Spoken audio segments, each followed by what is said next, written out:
Very good. Multiple sclerosis pa rin. Bukang. Yun ang symptoms ng multiple sclerosis.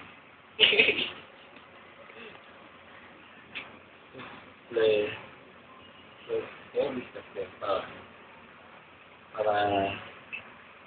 ano ay multiple sclerosis ano siya yung kabalik-tao ng Parkinson.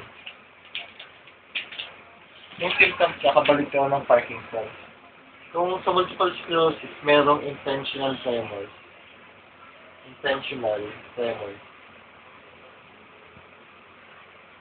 Kapag intentional, kapag ginalaw ng pasyente yung kamay niya, nagtitremors siya. Pag ginalaw niya yung kamay niya, nagtitremors siya. Intentional tremors. Sa Parkinson's disease, resting tremors ang makikita.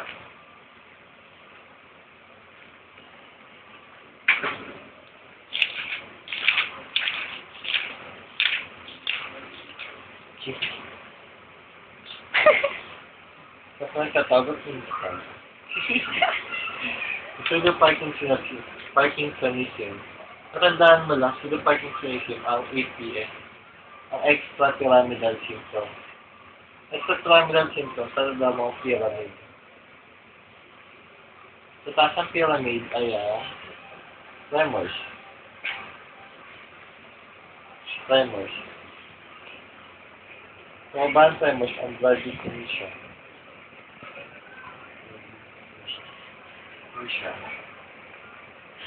Yun yan ang muscle rigidity.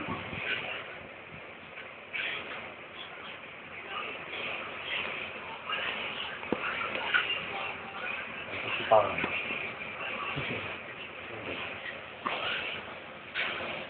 gandaan mahal, pag yung patient nag-take ng antipsychotic, bababa ang dopamine. Pag bababa ang dopamine, magkakos ng pseudopancreatinism.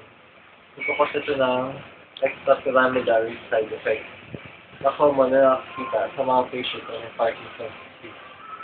Itong extrapyramidal side effects ay yung PBM. To be monitored. PBM. Tanda mo, PBM. Total body. PBM. Gawa kang pyramid. Sa taas, ang T, tremors. Intentional tremors. Pag meron ka nakitang balloon, tapos pinaabot mo sa kanya yung base niya, nakikita mo sa balloon, nanginginig yung kamay niya. Pero kung makikita mo sa balloon, meron siyang B, T, B, F, T, B, bradykinesia. Yung balloon, makikita mo, pupunta lang, nandito siya sa pinto. Kaya mo, kuya, dito ka, upo ka dito. Abutin siya ng 10 oras, pupunta lang siya. Dahil bradykinesia, kaya sabi nga natin, brady, kinesia, movement. Kinesia, brady, decrease, kinesia, movement. Decrease ang kanyang movement. Mabagal ang pasyente. Tapos ang M, sa EPS, mayroong TBM, M, ibig sabihin muscle rigidity. Dahil nga mababa ang dopamine sa system ng patient, yung fine motors niya, hindi nag-function na maigi. Pag pinagalaw mo sa kanyang kamay niya, kuya, i-extend mo yung kamay mo, extend mo. Hindi maayos nag-express. Nagkakaroon ng cogwheel rigidity. Cogwheel? Cogwheel. Muscle rigidity. Or cogwheel. Cogwheel. Yung parang siyang robot. Parang siyang may cogwheel sa sito. Pag ginalaw niya, gumagawa siya. Cogwheel.